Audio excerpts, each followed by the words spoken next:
চট্টগ্রামের বাজারে ভোগ্য পণ্যের সরবরাহ ও দাম স্বাভাবিক রয়েছে কিনা তা তদারকিতে মাঠে নেমেছেন জেলা প্রশাসক ফরিদা খানম।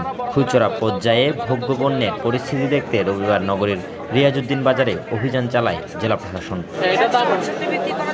সম্প্রতি ভোজ্য তেলের বাজারে চলমান অস্থিরতা প্রসঙ্গে জেলা প্রশাসক বলেন, যে কোনো পরিস্থিতিতে খুচরা বাজারে 160 টাকায় ভোজ্য তেল বিক্রি করতে হবে। আমাদের সাথে মিল মালিকদের কথা হয়েছে, 160 টাকা কেজিতে খুচরা তেল বিক্রি হবে। যদি খুচরা ব্যবসায়ীরা ভর্তুকি দিয়ে হলেও 160 টাকায় বিক্রি করতে হয়, 160 টাকায় বিক্রি হবে, এর বাইরে কোনো কথা নেই।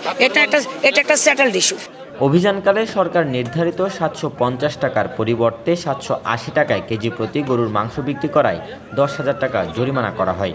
এছাড়া লেবু, শসা, শুকনো ফল বিক্রেতা সহ কাপড়ের দোকানেও অতিরিক্ত দাম নিয়ে সতর্ক করেন ফরিদা খানম।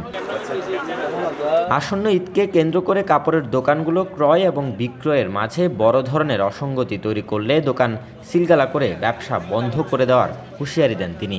ধীরে ধীরে তো কাপড়ের দোকানগুলিতে ক্রেতাদের ভিড় হওয়া শুরু করবে।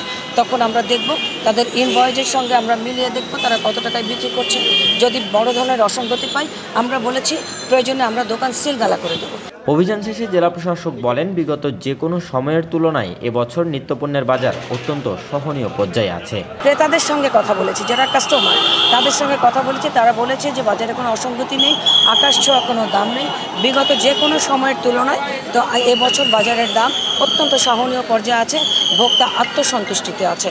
এদিন মূল্য তালিকা না রাখা, অতিরিক্ত দামে পণ্য বিক্রি সহ নানা অসঙ্গতি পেয়ে 6 প্রতিষ্ঠানকে 32,000 টাকা জরিমানা করা হয়। Robin Dasgupta, news now 24, Chittagong.